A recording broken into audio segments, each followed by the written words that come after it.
The wind carried the sharp bite of winter across the open plains, rattling the thin walls of the small ranch house and slipping through every crack it could find. Don Ryder stood on the porch with his coat pulled tight, watching the snow roll in across the hills. He had seen hard winters before, but this one felt colder, heavier, like the land itself was holding its breath. There were no tracks on the frosted ground except his own, and his horses stood still near the fence, their backs dusted with light snow. Don had lived through lean years, lean seasons, and lean days, but this Christmas Eve felt like the leanest of them all inside. The fire in the stove burned low, and the pantry shelves looked close to bare. A few sacks of flour, a jar of beans, and an old tin of salt were all he had left. Don stared at them the way a man stares at a fading hope. There was no turkey, no bread, no stew, nothing that could be called a Christmas dinner. He had sold most of his stock earlier in the fall to pay off debt, and what little he saved went into repairs after a storm tore half his roof loose. Life on the frontier had never promised comfort, but this winter pushed him toward a quiet kind of breaking point. Don shrugged off the thought and moved to check the fire again, warming his hands over the faint glow. Most folks in town would be sitting by warm lamps tonight, with full tables and family around them. But out here, miles from anyone except the mountains and the pines, he had only himself and the silence. He was used to being alone, yet somehow the holidays made that lonely stretch feel wider. He had a sister living somewhere back east, but letters came few and far between. The only steady faces he saw now were his horses and the stubborn coyote that circled the ranch at night as the sky grew brighter. Don stepped outside again, scanning the ridge where smoke sometimes rose from the hidden valley. That was where the Apache neighbor lived. The man was named Iron Hawk, known for his calm voice and steady hands. Don had met him only a few times, enough to share a nod on the trail or a short greeting at the creek. Iron Hawk kept mostly to himself, raising his 2 children in a cedar cabin tucked between rocks and pines. The kids were bold, curious, and quick to smile, though Don rarely saw them up close. They would sometimes ride past his ranch with small baskets of herbs or firewood, waving as they crossed the ridge, but the snow had been heavy last week, and Don wondered if their valley was holding up well. He thought of checking on them, but folks around here believed in giving space.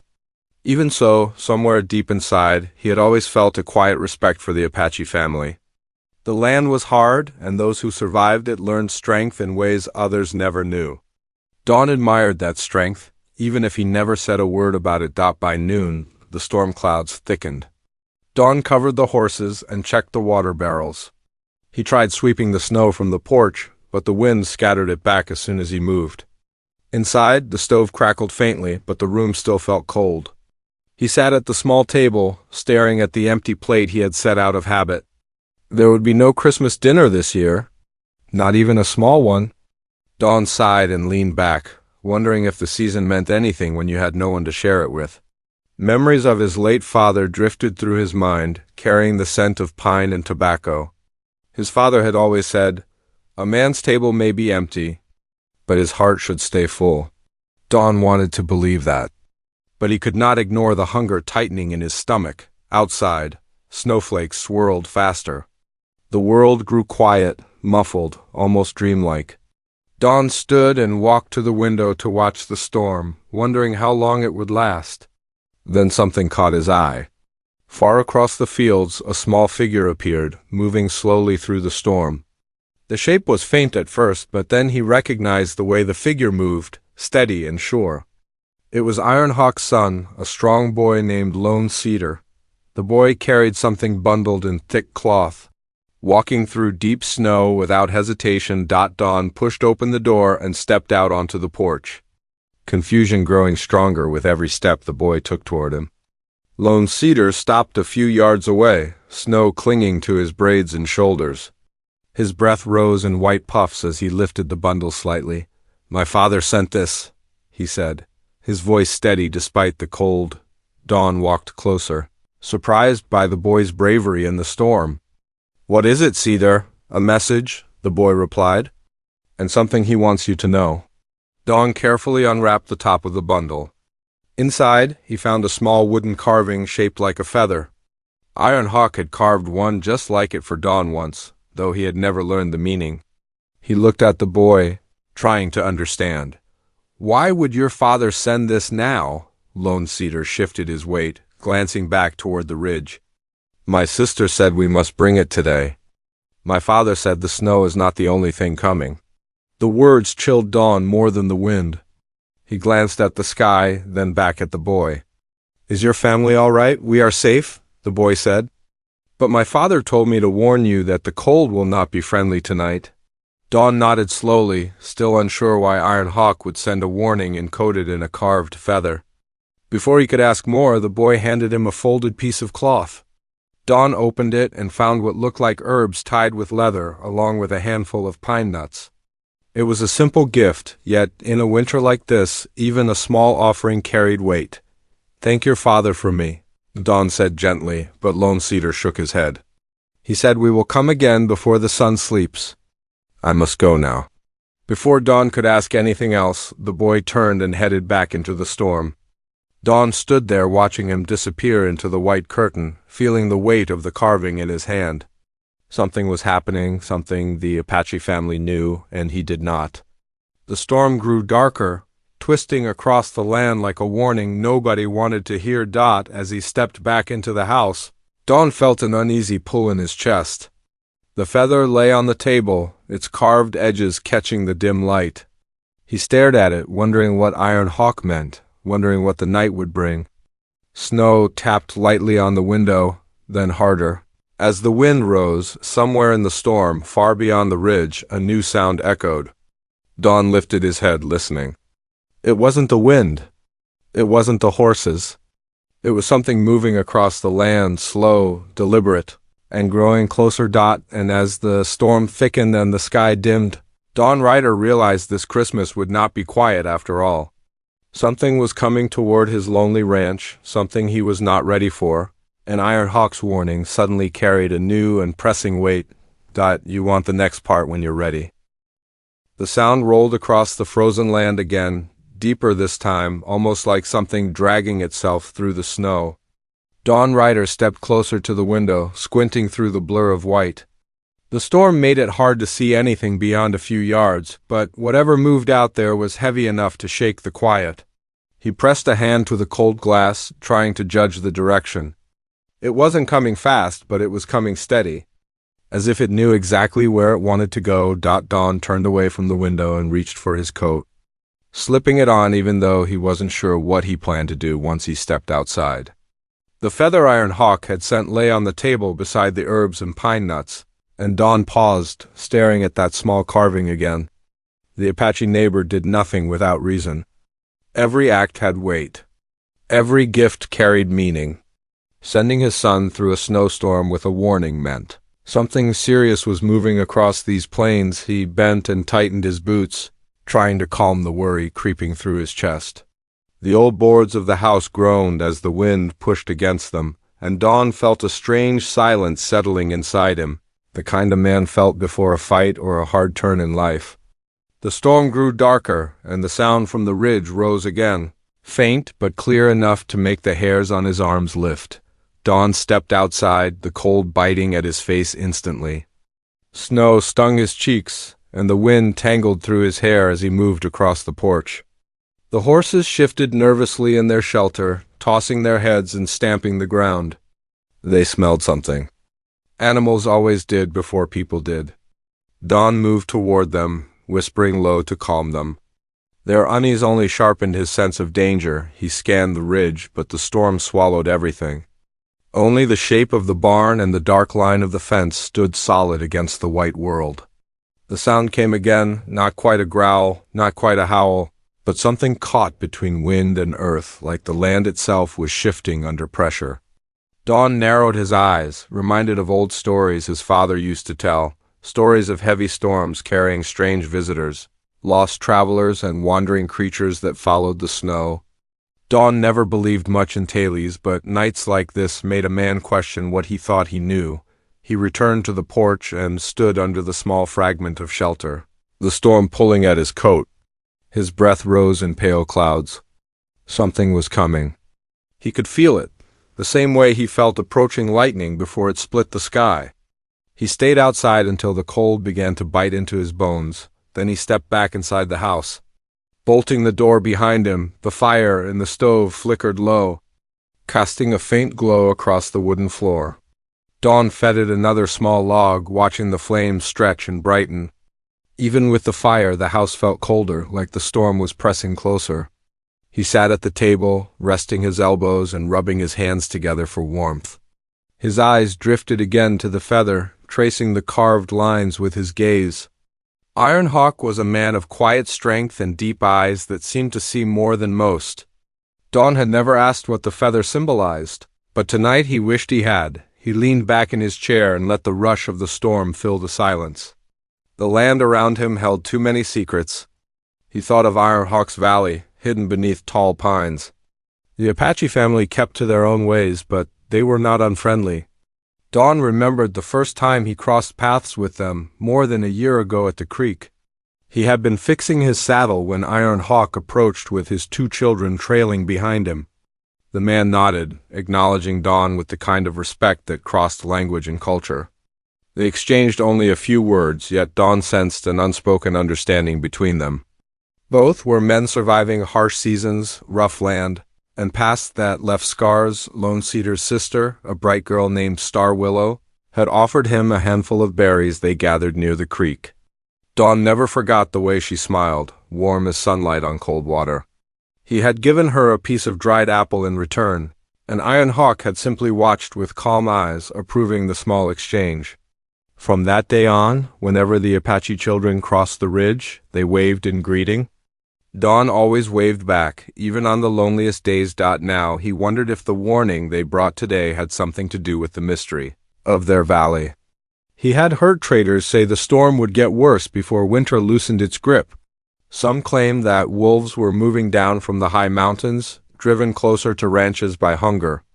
Others whispered about travelers getting lost in the cold, wandering miles off their trails. Dawn wasn't sure what to believe, but Ironhawk never warned without reason. The wind slammed against the walls again, shaking the windows. Dawn stood up quickly, listening. The heavy sound he heard earlier returned, but closer now and clearer. This time he recognized it. Footsteps, slow, dragging footsteps pushing through deep snow. Not an animal. Not a wagon. A person? His pulse jumped. The storm muffled everything, but the steps were steady. Dawn moved quietly toward the door, pressing his ear against it. The footsteps paused somewhere near the barn. His breath caught, heart thumping steady and hard. He reached for the lantern on the table, lighting it with shaking hands. Its warm glow filled the small room, but the outside world stayed dark and hostile. Dawn unbolted the door but didn't open it fully. He only cracked it enough to peer through. Snow whipped across his face. The lantern's light reached a few feet into the storm, but beyond that was a wall of white. No figure, no shadow, but the footsteps he heard were real. Too real to ignore. He shut the door again and backed away, gripping the lantern tightly. His mind raced with possibilities. Maybe a lost traveler needed shelter. Maybe someone from town wandered too far. Maybe the Apache family sent another message. None of these eased his unease. Something felt off. Minutes passed, long and heavy. Dawn paced the room, the floor creaking under his boots. The feather lay where he left it, silent but heavy with meaning. He picked it up and traced it with his thumb, trying to understand why Ironhawk chose today of all days to send it. The storm hummed around him like a living thing. Then came a soft knock. It was faint, barely louder than the wind, but it was there. A knock on the door of a ranch no one visited in storms. Dawn froze, muscles tensing. Another knock followed, firmer this time, but still gentle, like someone trying not to frighten him. He stepped toward the door slowly, each step echoing in the small room. "Who's there?" he called. Voice steady but low. No answer, only the storm. Dawn swallowed and tightened his grip on the lantern.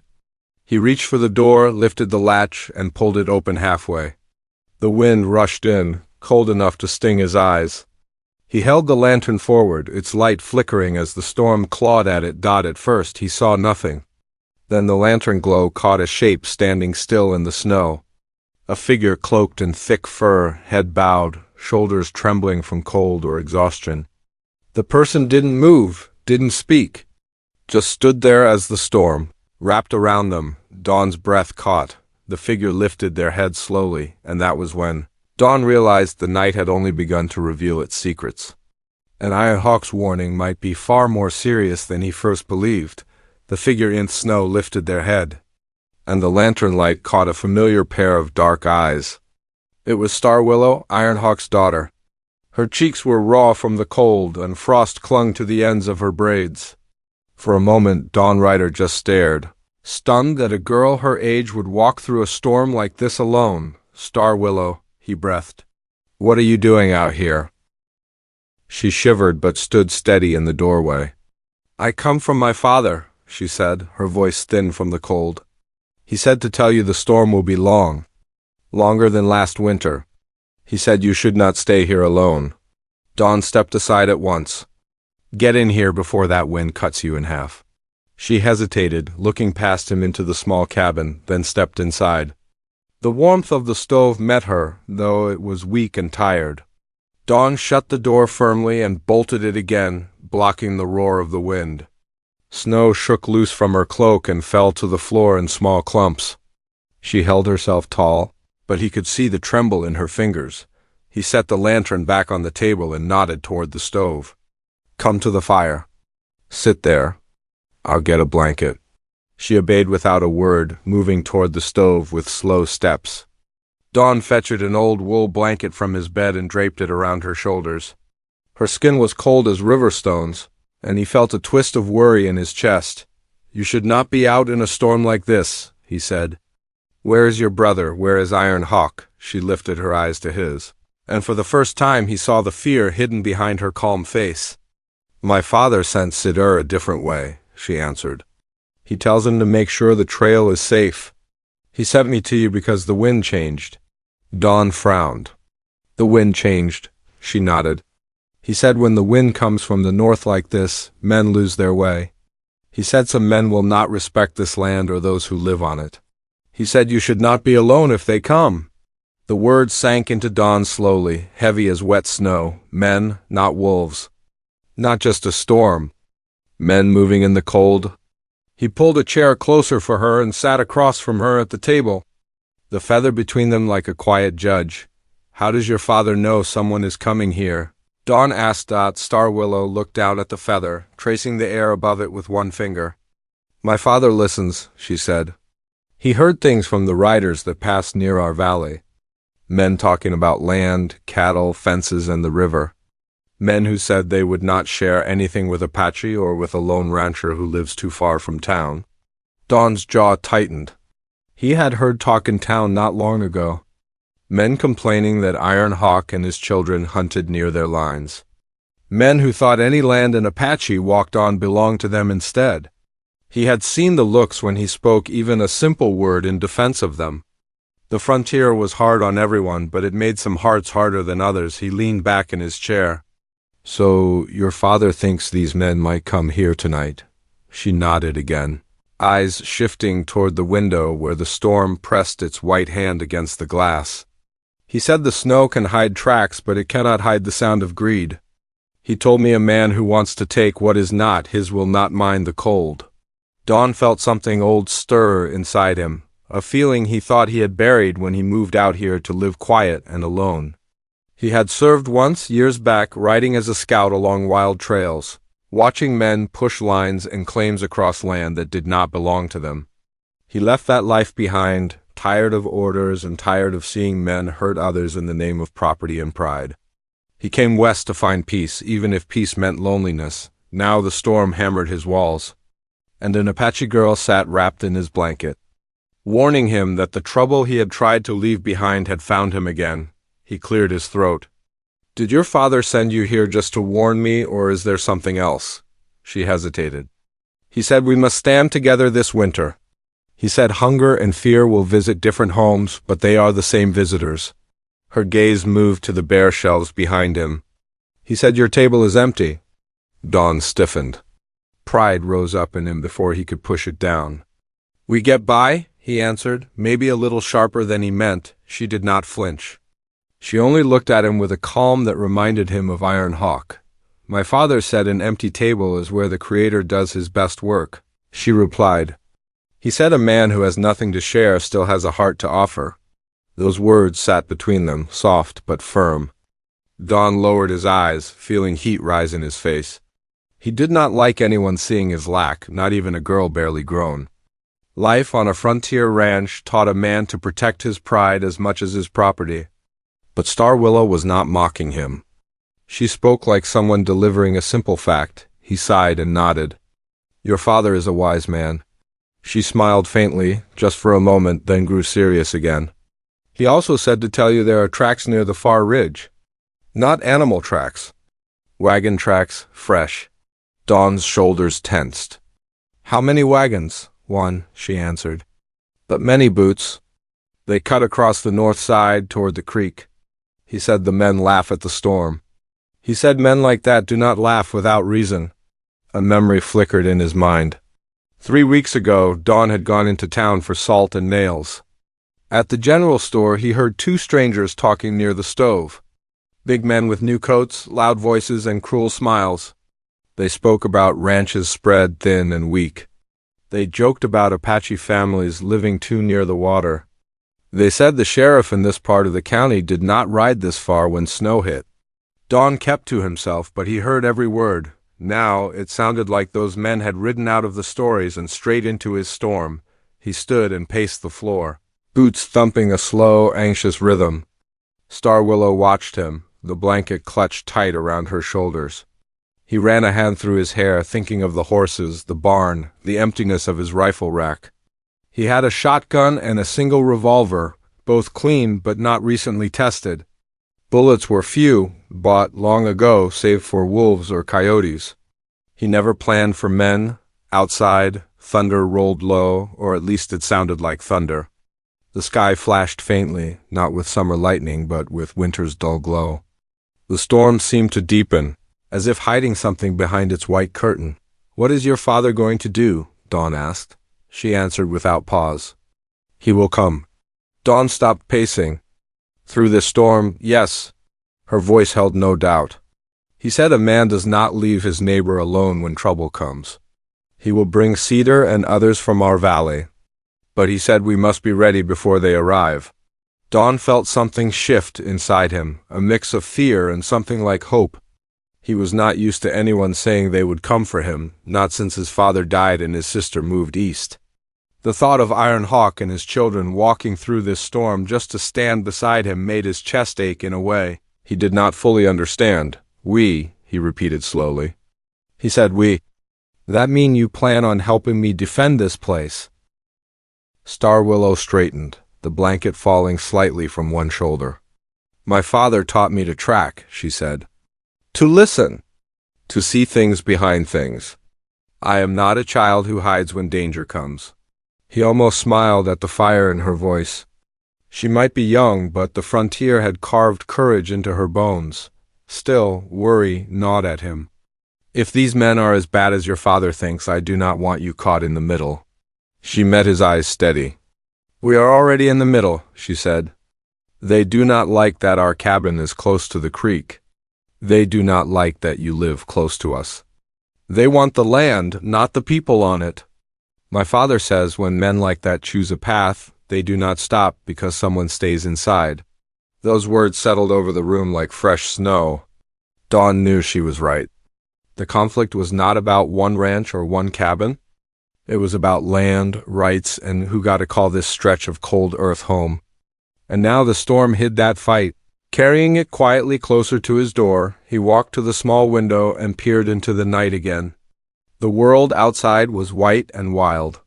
Yet behind the roar of the wind, he thought he heard something else. A faint clatter. A distant shout carried off by the gusts. It might have been his imagination. It might not. He turned back to Star Willow. If your father is coming, we need to keep this place warm and the lamps low, he said. I have a little coffee left and a few beans. It is not much, but it will keep your strength up. We may need every bit of it before this night is over. She nodded and moved closer to the stove as he began to prepare what little he had. The smell of roasting beans and heating water filled the small cabin, weak but comforting. Dawn felt the weight of the empty pantry more than ever, yet tonight it was not hunger alone pressing on him.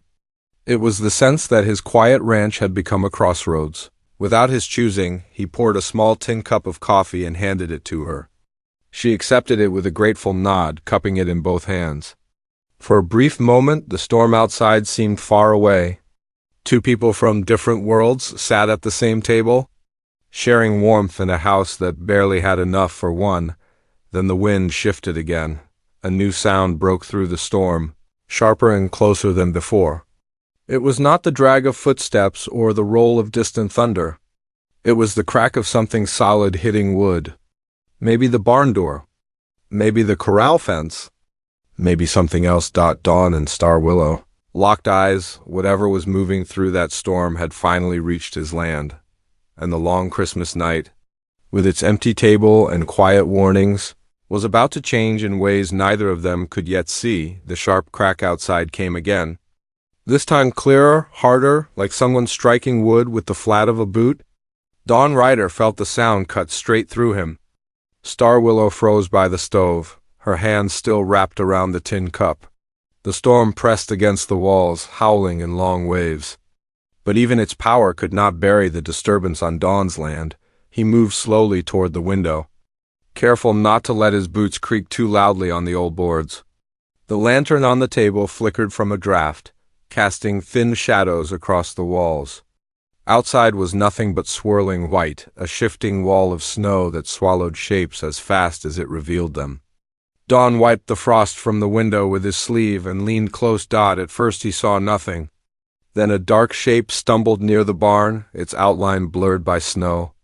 Another shape followed. Dawn's breath tightened.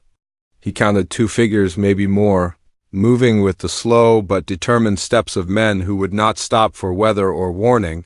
He stepped back from the window and turned to Star Willow.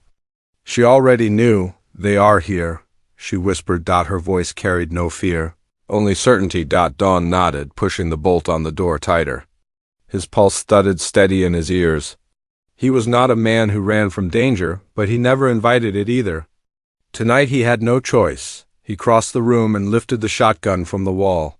There were only a handful of shells left in the tin, each one precious. Star Willow watched him quietly, understanding more with her calm eyes than words could carry. "We will not fire unless we must," Dawn said, loading the gun with careful hands. "Your father is in this storm too. We do not know who these men are or what they plan." She nodded. "My father will come, but we must stand until he reaches you." The storm roared louder, shaking the window frames. The cabin felt smaller, as if the walls were tightening around them. Dawn picked up the lantern, lowered its wick so its glow would not spill too brightly through the glass, and set it on the floor behind the table. A loud shout echoed from outside. Muffled by wind, but close enough to raise the hairs on Dawn's neck, he motioned for Star Willow to stay low. She moved near the hearth, crouching behind the chair, hidden in shadow. Her steady breathing was the only sign she wasn't carved from stone. The shout came again, louder. A man's voice, rough and thick. "Ryder, we know you're in there." Dawn stiffened. The voice was familiar in a way he wished it wasn't. He had heard it weeks ago in town, boasting near the general store stove about taking land from folks who didn't deserve it. It belonged to Flint Raker, a broad-shouldered man with a reputation for settling disputes with fists instead of words. His kind thrived on fear and opportunity, and a storm like this offered both. Dawn moved to the door, but did not open it. "You've got no business here," he called through the storm. "Turn around and head back before the cold takes you." Laughter followed. More than one man. 4 or 5 at least. Flint's voice cut through the storm again. "We saw Apache tracks crossing this ridge. We figured you might be sheltering them, or dealing with them." He paused, letting the wind fill the silence. "Either way, we came to take a look." Star Willow's eyes hardened. Dawn pressed a finger to his lips, signaling silence. He spoke again, forcing calm into his voice. You know as well as I do this land isn't yours to inspect. Now move on? Flint chuckled, a sound like gravel scraping iron. Not until we've checked your barn. Could be something worth our trouble in there. Dawn gripped the shotgun tighter. You step onto my property without reason, and we'll have a problem. Flint did not respond right away. Instead came the sound of boots crunching through snow. Someone thumped on the barn door? Another man cursed at the cold. Dawn's stomach twisted. If they got inside the barn, they would spook the horses, break things, or worse. But he could not walk out into a storm toward armed troublemakers. He needed time. He needed Iron Hawk. He glanced at Star Willow. Her fingers curled around the blanket. Her calm surface cracked only slightly, revealing worry beneath. Is there a back way out of this place? She whispered. Dawn shook his head. Just one door. This cabin was built long before I got here. She nodded slowly, understanding the trap they stood inside. Suddenly a heavy thud shook the barn. Metal clattered. One of the horses whinnied in fear. Dawn's jaw locked. He could not let them harm his stock. The horses were the last working strength he had. He moved toward the door, but Star Willow grabbed his sleeve. If you walk out there alone, they will not let you back in, she warned softly. He knew she was right. Flint Raker didn't come for a conversation. He came for control? The storm was only his shield. Another loud crash echoed from the barn. Dawn's heart hammered. He steadied his breath. I won't stay inside while they tear up everything I have. Star Willow tightened her grip. Her eyes held an old wisdom far older than her years. My father said a man fights with the land behind him, not with anger in front of him. She looked toward the window. We must wait. They came too fast. They did not see all the tracks. They do not know who else is near. Her meaning hit him like a spark. Iron Hawk and Lone Cedar were somewhere in the storm, hidden, watching. Dawn swallowed, torn between instinct and strategy. The storm rattled the door again. Flint shouted something too muffled to catch. Star Willow leaned in closer. If you step out now, you will lose the ground your father wanted you to protect. His father's old words, passed on by an Apache girl, steadied him more than he expected. He lowered the shotgun slightly but didn't release it. The barn door slammed again. Flint cursed sharply. Ryder, open this door before we open it for you. Dawn raised his voice. You break into my barn, and you'll answer to the law. Flint barked a laugh. The law is warm in town. We are the only law out here tonight. The men murmured agreement. Fear crept through Dawn, not for himself but for Star Willow. For Iron Hawk out in the storm. For the land caught between men who wanted peace and men who wanted power. The storm's voice grew louder, almost swallowing the shouts. Snow whipped the cabin walls like 1,000 spears. Then, through the white blur, a faint sound reached Dawn's ear. A soft whistle. Barely there, but purposeful. Star Willow heard it too. Her head lifted sharply. Her eyes widened with recognition. It is Cedar, she whispered. Hope flickered in Dawn's chest, small but strong. Flint's voice rose again. Last warning, Ryder. Boots stomped toward the cabin now, no longer content with the barn. The heavy steps pounded through the snow, coming closer, too close. Dawn braced himself, shotgun ready, heart racing. Star Willow crouched lower, gripping the blanket. Her breath was slow, controlled, like someone trained to face danger instead of flee from it. Fist struck the cabin door. The wood groaned but held. Another blow, harder. Open this door, Flint demanded. Dawn's mind raced. If they brought a crowbar or ram, the door wouldn't hold long. He steadied his grip, ready to stand his ground. Star Willow looked toward the window, focusing on the storm. My father is near, she said. I feel it. Dawn prayed she was right. Another blow shook the door. Splinters fell onto the floor. Then, suddenly from outside, a sharp cry split through the storm. A man's voice, shocked, pained. Another shout followed. Confusion, panic. Dawn's pulse surged. Flint yelled, Who is out there? The storm swallowed the rest. More scuffling. Boots slipping. Men cursing. Something heavy falling into snow. Star Willow rose slightly from her hiding place, eyes blazing with fierce hope. They found them. My father and Cedar reached them. Dawn moved closer to the door but still didn't open it. He listened, every muscle tensed. The storm hid the details, but Dawn knew the land well enough to recognize when men were being pushed back. When the balance shifted, the shouting grew weaker, scattered, as if the troublemakers were stumbling into the blinding white without direction. One voice yelled Flint's name, another demanded someone answer him, then came silence. Only the storm remained. Dawn waited, forcing patience through his pounding pulse. Star Willow watched him with steady eyes, trusting the moment even as tension tied the room together. A new sound approached the cabin, footsteps, slow, controlled, not Flint's, not his men. Dawn lifted the shotgun again, but felt instinct settle his breath. A low knock came at the door. Not violent, not demanding. A simple knock. He looked at Star Willow. She nodded once. Dawn reached for the latch, his fingers tight on the handle. The moment stretched long, the storm raging outside, the cabin holding its fragile breath. He opened the door just enough to see.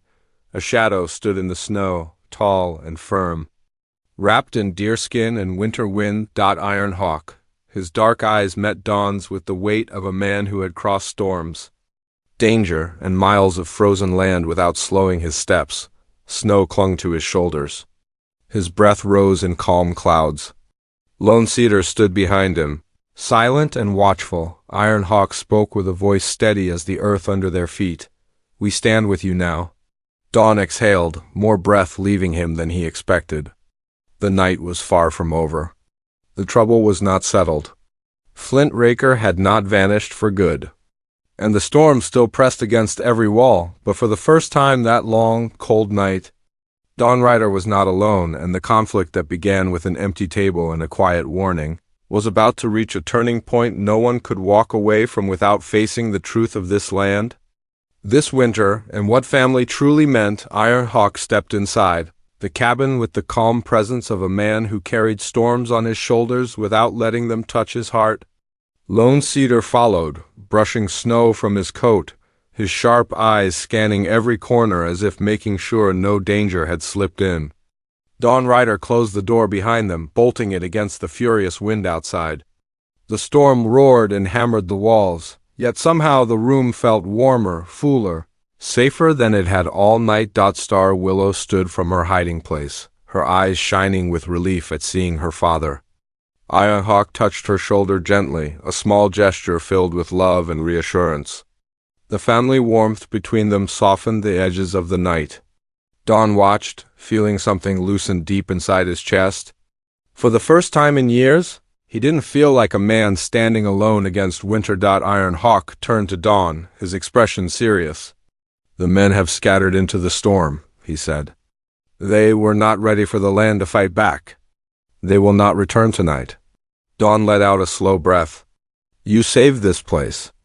I owe you more than I can say. Iron Hawk shook his head. No debt, you are our neighbor. Winter tests all of us. We stand together or we fall alone. Those simple words steadied Dawn more than any weapon could have. The storm clawed at the cabin, but inside the air was thick with shared strength. Lone Cedar stepped toward the window. They will not get far, he said. The snow is too heavy. They will reach their wagons by morning and leave this land. Dawn nodded. Good, let them leave. This land belongs to the people who respect it. Iron Hawk looked at him for a long moment, his eyes reflecting the dim glow of the stove. You respect the land. That is why you are still standing. Dawn lowered his gaze, humbled. He wasn't used to praise, especially not from a man he admired. The storm raged for another hour, but the cabin stayed sealed and steady. Dawn added wood to the fire, and Star Willow helped warm water for everyone. Lone Cedar checked the horses outside and returned with snow in his hair and a satisfied nod. The cabin's tight walls held 4 souls together, bound by a night none of them would forget. When the wind finally grew softer, Dawn peered through the frost-covered window. The worst has passed, he said. Iron Hawk nodded. The world will be quieter by dawn, As the night eased, the tension melted with it. Dawn wasn't sure when the shift happened, but at some point the fear gave way to conversation. Iron Hawk spoke of the valley of the winter crops they had managed to store before the storms. Lone Cedar described how he tracked the men from the ridge, following their wagon marks until the snow nearly covered them. Star Willow shared how she had seen the wind change earlier that afternoon and knew in her bones it meant something dangerous was moving. Dawn listened, feeling their stories settle into him like warmth after cold.